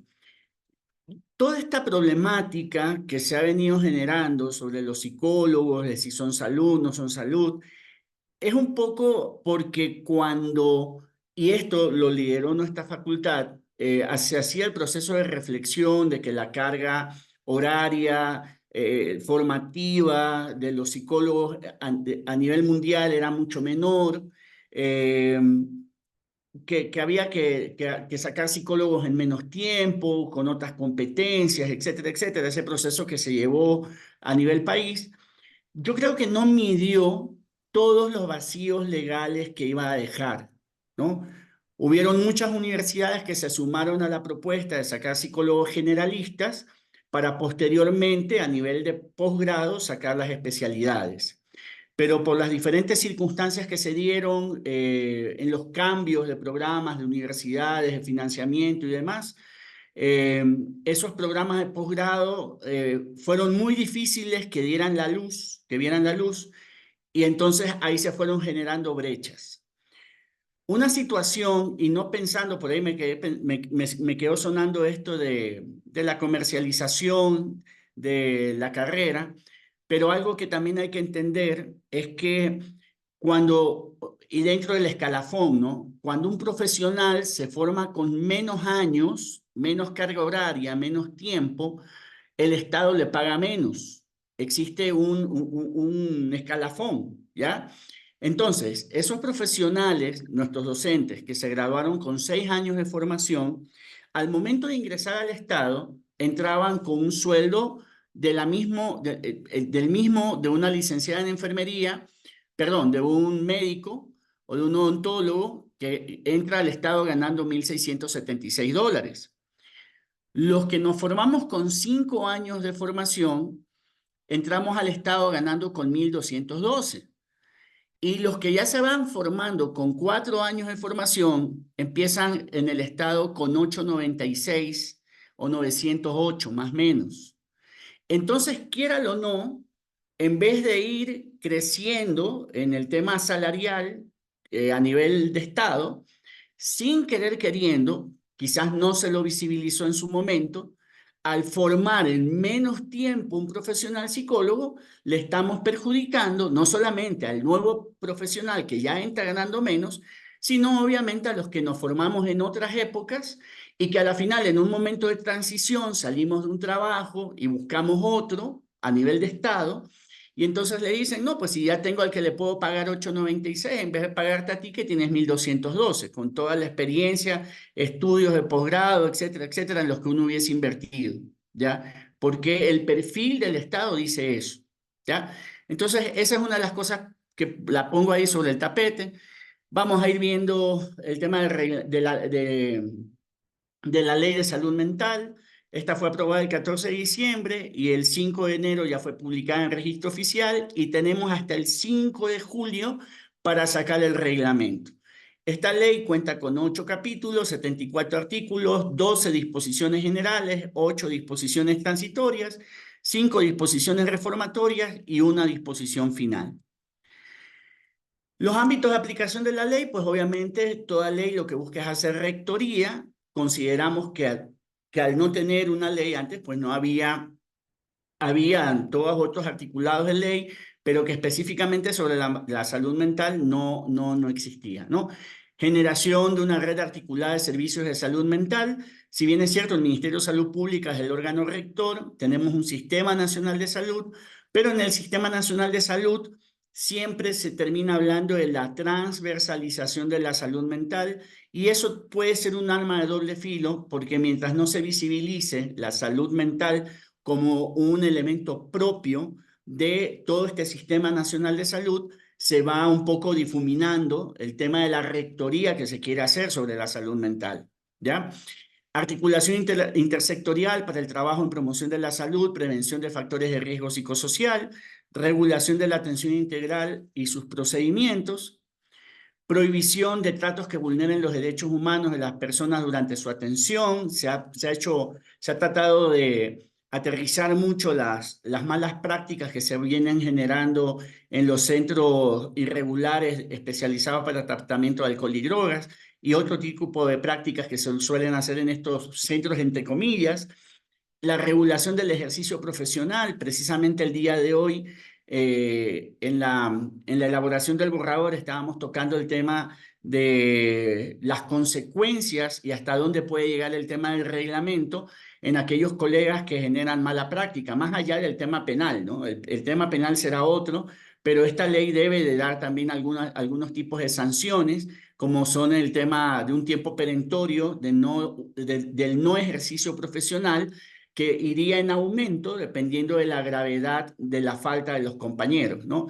No hablamos todavía, porque eso consideramos que ya sería una cuestión más punible, en el hecho de poder quitar el título profesional a aquel que haya hecho mal uso de su procedimiento, pero sí la prohibición del ejercicio por periodos que pudieran llegar entre 30 a 120 días, dependiendo de la gravedad de la falta, ¿no? Control y vigilancia en los establecimientos de salud mental. Los psicólogos normalmente montamos nuestro centro, pero no hay ningún criterio de cómo debiera de ser, el metraje, como lo hace un médico, lo hace un odontólogo. Normalmente nosotros no sacamos unicódigo, que es el que le da la partida de nacimiento a un centro de atención, entonces esto se va a ver regulado también. Protección especial para la población con trastornos mentales. Nuestros pacientes con enfermedades de salud mental siempre terminan siendo la última rueda del coche. No los reciben a pesar de que tenemos lineamientos bastante fortalecidos, por ejemplo, en las unidades de salud mental hospitalaria, pero pareciera que falta algo más para poder ajustar el tema del tratamiento a la población. Y esto también va a incurrir y va a repercutir en los seguros privados, ¿no? Los seguros privados, poco o nada, garantizan la atención de los pacientes de salud mental, entonces ahora se van a ver obligados también a generar prestaciones privadas, aquellos que lo puedan pagar, ¿no? Control y vigilancia sobre lo establecido en esta ley. Aquí un poco y rápidamente lo que era la situación anterior a la ley. No existía rectoría en salud mental, servicios de la red pública integral de salud que están desarticulados, formación de profesionales de acuerdo con oferta académica sin contemplar la necesidad establecida por la Autoridad Sanitaria Nacional. Aquí un poco esa... Yo creo que el psicólogo generalista, esto es una apreciación muy personal y acá tenemos colegas de amplia experiencia que a la final no compartan el criterio conmigo, puede ser que estén a favor mío, pero yo creo que el ser un psicólogo o el producto de un psicólogo general en sí mismo no es malo, pero sí creo que muchas universidades vendieron un perfil que no se ajustaba a las necesidades en este caso, de la salud, ¿ya?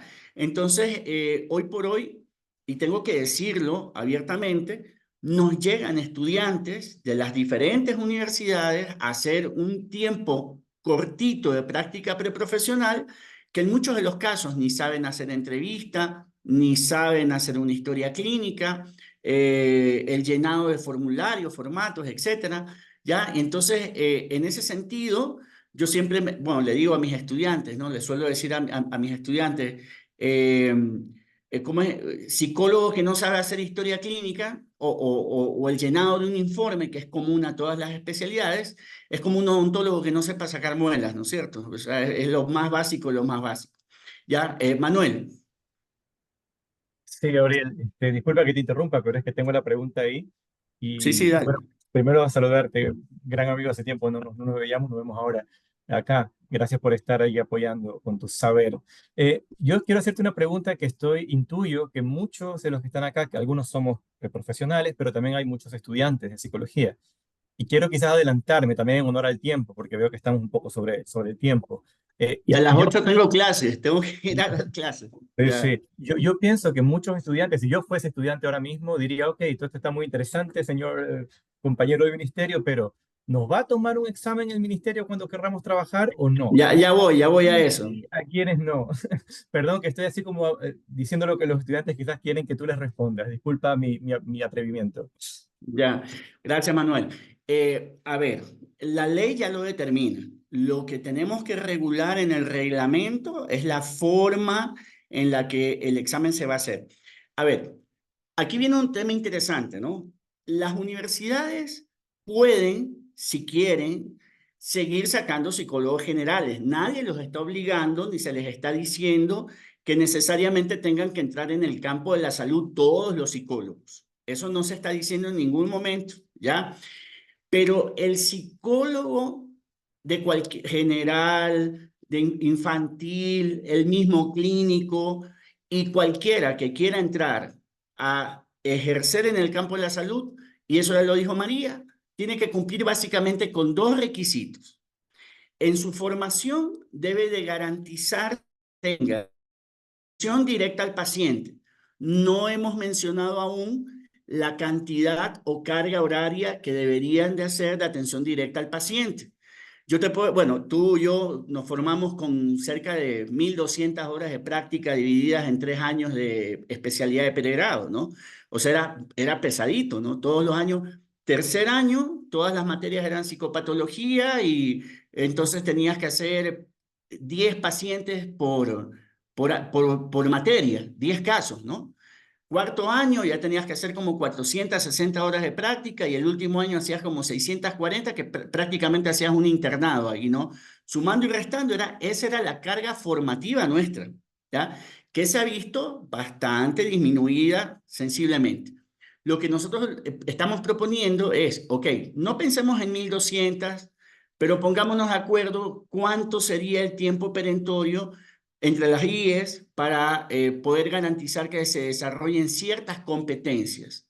No queremos que sean 3 mesecitos, te vas 3 meses a clínica, 3 meses a educativa, 3 meses acá, y en 3 meses el estudiante recién está abriendo los ojos de lo que se debería hacer, ¿ya? Es bien corto hacer prácticas y lo peor es que son prácticas de 3 meses que ciertas universidades las reducen a 2 horitas, 2 horas y media diarias, ya que tampoco es que sea, o sea, ni bien saludas, ya te despides, ¿no?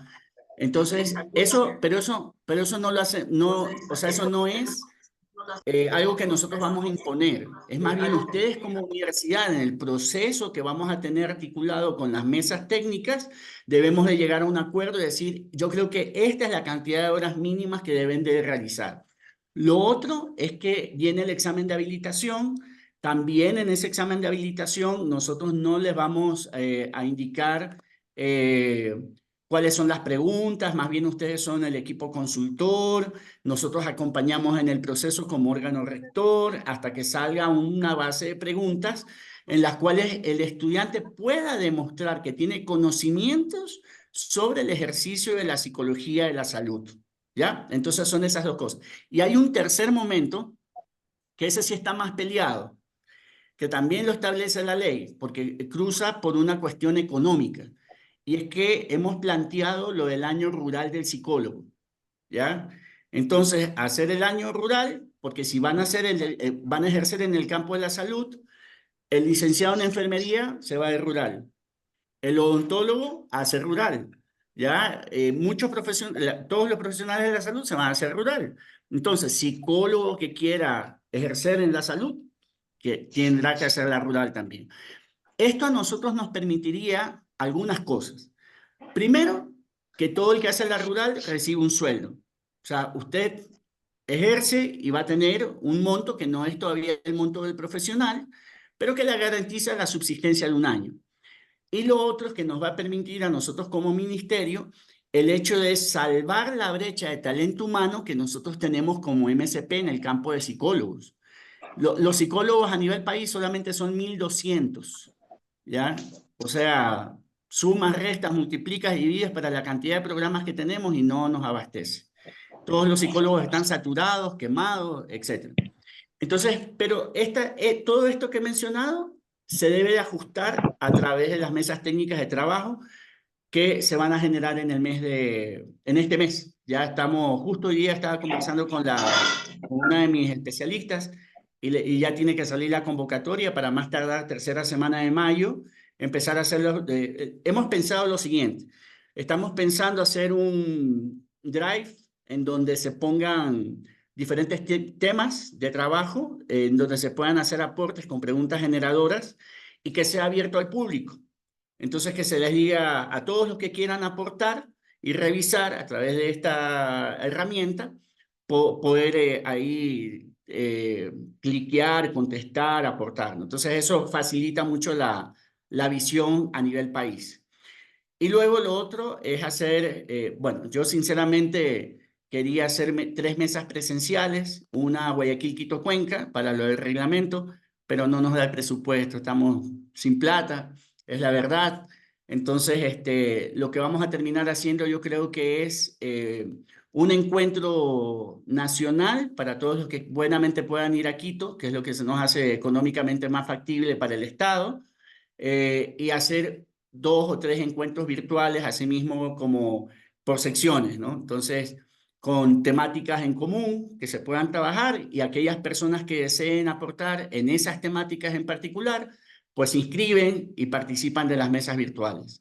Un poco eso es lo que estamos pensando hacer, tratando de llegar a todos para que sea algo debatido, ¿no? Un poco esta fue la primera propuesta que hicimos de mesas de trabajo. Entonces aquí tenemos en la mesa 1 el tema de los derechos a las personas con relación a la salud mental y deberes del Estado. El marco institucional, la mesa 2, marco institucional para la atención en salud mental, protección especial para las personas que sufran trastornos mentales. La mesa 3, que tiene que ver con la atención integral. La mesa 4, el procedimiento en salud mental. La mesa 5, establecimientos y servicios de salud mental, profesionales en salud mental. Y la mesa 6, vigilancia, control y competencia y régimen sancionatorio. Era como la primera propuesta. Esto lo hemos ido madurando con la asesoría de la Organización Panamericana de la Salud. Entonces, más bien ahora lo que vamos a hacer es como poner líneas gruesas de interés para que todas las personas que tengan esas líneas gruesas de interés, pues se inscriban y participen en los periodos en el calendario que vamos a mandar, ¿no?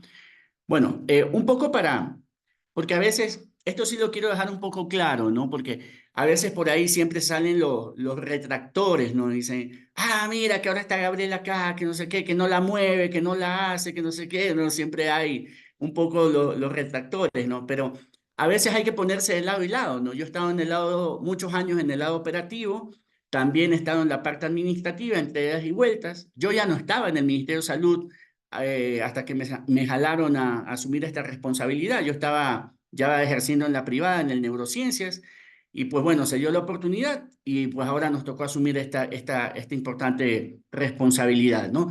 Pero entonces yo quiero que entiendan también cuáles son los actores y con quiénes nosotros nos tenemos que poner de acuerdo para poder sacar un producto que sea realmente construido.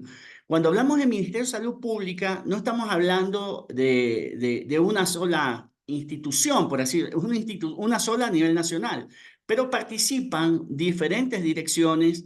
Hay 2 viceministerios, hay un sinnúmero de subsecretarías, hay un sinnúmero de direcciones por cada subsecretaría, y yo soy una dirección dentro de todo ese conglomerado, ¿no? Que nos toca liderar, digamos, la batuta, ¿no? Pero todo esto que está aquí son las direcciones que hemos visto que casa adentro están implícitas en la construcción del reglamento.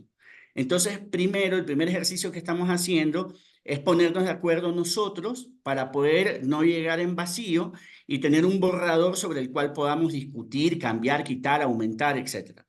Esta parte la estamos haciendo también con asesoría internacional, con la Organización Panamericana de la Salud, ¿no? Luego, hacia afuera, en las instancias externas, pues nosotros tenemos a todos estos otros elementos que son parte del sistema ampliado. Ahí están, pues obviamente, las instituciones de educación superior, el CASES, el CES, y tenemos todo el sistema amplio de salud, ¿no? Entonces, incluso hasta los gobiernos autónomos descentralizados también hacen parte de esto, porque hay muchas competencias que van a tener los gobiernos autónomos descentralizados, más que todo en el tema de fortalecer la prevención y la promoción de la salud. Y que ahí yo creo que es un espacio importante para aquellos psicólogos que no quieren trabajar o que dicen, no, bueno, a mí realmente nunca me interesó trabajar en el campo de la salud, o no lo quiero, o simplemente no va por ahí el tema. Y las universidades que decidan mantener psicólogos generales o de otras especialidades no vinculantes a la salud, yo creo que ese debiera de ser el camino. Fortalecer al psicólogo con una mirada, como lo decía Efren hace un momento, con una mirada social y comunitaria, de intervención psicosocial y comunitaria, que haga prevención, que haga promoción, que haga intervención psicosocial, por ahí debería de ser. Pero fortaleciendo aquello, no dando otros, perdiendo quizás la mirada entre mucho y poco, ¿no? No sé si me hago entender, ¿no? Un poco por ahí, ¿ya? Instancias transversales, grupos de usuarios, gremios de profesionales, equipo académico de la Política Nacional de Salud Mental.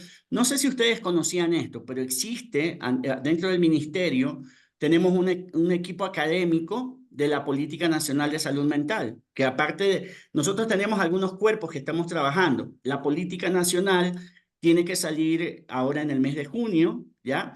Y la política nacional va en línea de lo que Frank mencionaba con respecto a la propuesta de la Organización Panamericana de la Salud, de lo que debiera de caminar la salud mental hasta el 2030.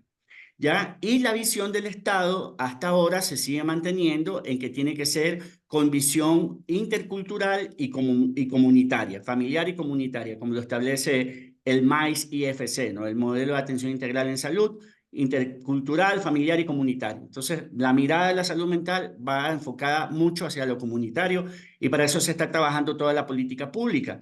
Entonces, bueno, mencionarles que existe este equipo académico al que ustedes pudieran pertenecer, quienes estuvieran interesados de la Universidad de Guayaquil, ser parte de este equipo académico para ir generando procesos y irnos armando agendas. Obviamente hay que sacar tiempo, que es lo que menos tenemos, para podernos ir agendando y generar productos, ¿no?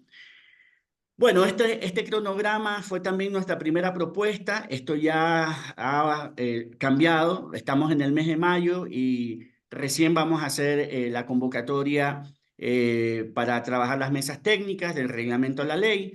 Y estamos luchando para que en el mes de junio, hacia la segunda, tercera semana, ya tener el borrador listo, co-construido y remitido a la presidencia para la revisión legal de este reglamento.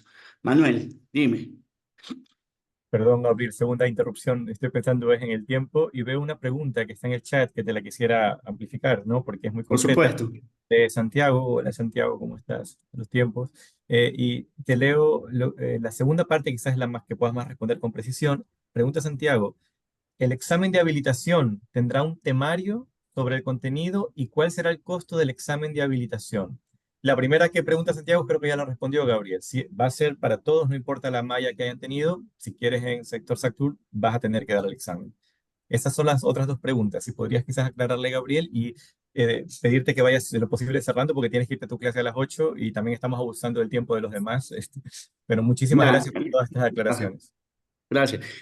Bueno, el tema de si esto va a tener algún costo, pues obviamente deduzco, ahí sí me agarraron. Siendo sinceros, yo creería que el examen de habilitación debería de ser liderado, porque ese es otro elemento, ese no lo lidero yo, ¿ya? El examen de habilitación está liderado por la Dirección Nacional de Rectoría y Fortalecimiento de la carrera sanitaria, ¿ya? Está a cargo del doctor Jorge Bucarán, que es el director nacional de esta área. Entonces, él ha venido trabajando mucho.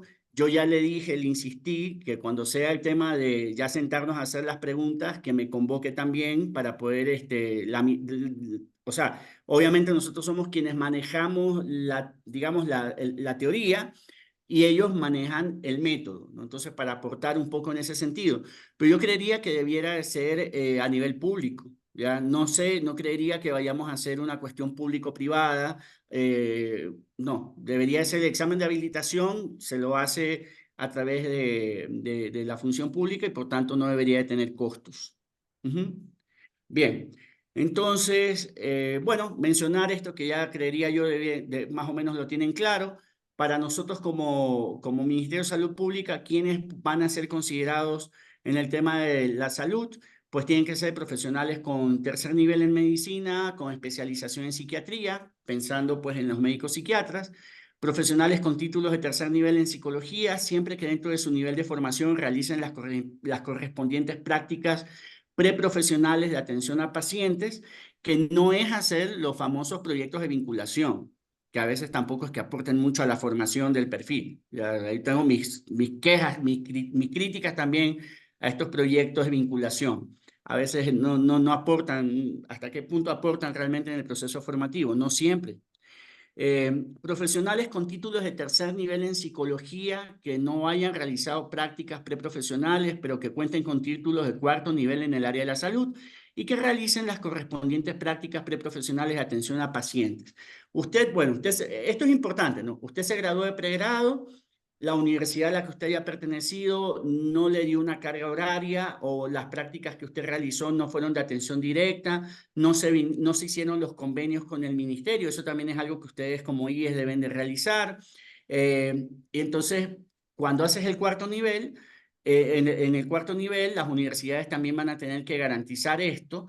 Y entonces ustedes deben de buscar un programa que diga que el programa al que usted va a aspirar es un programa profesionalizante, que a usted le está dando una cantidad de horas en las que usted va a hacer sus prácticas para poder obtener ese título de máster. Pongo un ejemplo, no necesariamente el mejor, y no estoy haciendo publicidad en ninguna clase, pero por ejemplo, la maestría en psicología clínica con mención en psicoterapia, la UES, sí garantiza aquello. Entonces, los profesionales que se gradúan de esta maestría, antes de graduarse, una vez que cumplen con la malla curricular, tienen una cantidad de horas que creo que son como 240 o algo por el estilo, en donde tienen que, en los espacios donde tienen convenios, ir a hacer sus prácticas, ¿no? Déjenme, perdón. Ups. Bueno, este es un poco lo que se debe de tratar de generar a nivel académico. El perfil del psicólogo, ojo que lo del perfil del psicólogo que ponía María, eso también fue trabajado con las IES. No sé si es que ustedes estuvieron en las reuniones, pero fue un poco el proceso de reflexión con las universidades, en donde las mismas universidades están diciendo, este es el perfil que nosotros consideramos que debe de haber para que alguien sea psicólogo de la salud. Eso todavía no está escrito en piedra. Si ustedes creen que a la final hay que bajarle un poquito, si a la final creen que hay que ajustar algo, ¿ya? Creería yo que todavía estamos a tiempo, ¿no?, de hacerlo. Establecimiento del examen de habilitación, eso interviene en el CES, el CASES, el MSP. Actualización del manual de puestos, eso es un trabajo casa adentro. Fíjense que ya ahorita nosotros, ahorita, el Ministerio de Salud Pública, a raíz de la ley, se ve obligado a hacer todo esto que ha sido un problema y que creo que por ahí comenzó todo este debatir hace como 4 o 5 años atrás, cuando el mismo ministerio llega a decir que los únicos profesionales de la salud son los psicólogos clínicos y los psicorehabilitadores.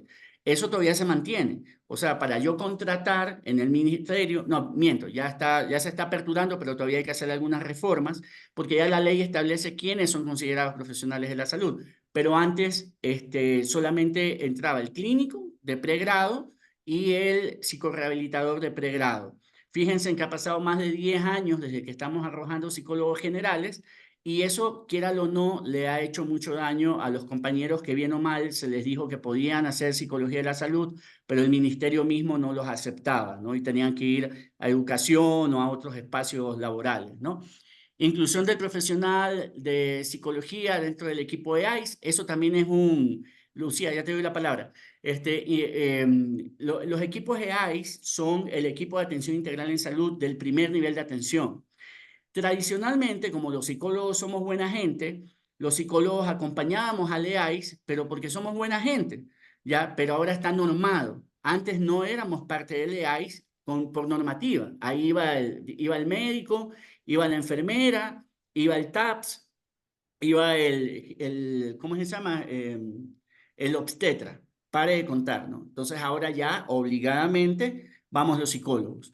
Y el análisis e inclusión del año rural de psicología, que esperemos, para mí, yo creería que deberíamos empujar para que se dé, por lo que había explicado anteriormente, pero tenemos que ser conscientes de que no estamos en el mejor momento económico y eso debate mucho presupuesto a nivel país. ¿Ya? Lucía, qué gusto saludarte.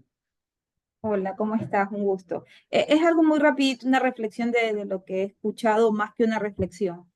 Yo escucho todo el articulado y me parece tan interesante, tan importante, al tiempo que pienso que de pronto cuando estamos pensando en ese psicólogo de la salud, por alguna razón lo estamos visualizando en un consultorio de algún espacio público de los 3 niveles de salud que tenemos aquí en el Ecuador. Y yo creo que trasciende a eso, ¿verdad? No es tanto en dónde va a ejecutar sus funciones de profesional de la salud, sino lo que va a hacer y cómo va a impactar en el bienestar. Y estaba pensando en cuántas personas van a los hospitales y a la red pública por prevención. Igual pasa en la salud mental y los escenarios son múltiples y la ley, las normas, la normativa, el reglamento de la ley ha de considerar que en todos los escenarios debe estar la presencia de ese psicólogo que propende, que busca la salud mental, entendiéndose de manera integral, ¿sí? Porque, pues, y con esto cierro, no recuerdo hace muchos años, en el caso de las organizaciones se decía toda la vida desde que existe el código que debe haber un médico en las organizaciones, hasta que hubo un articulado que lo impuso prácticamente, dijo, bueno, señores, tiene que estar el médico ahí, y está el médico ahí.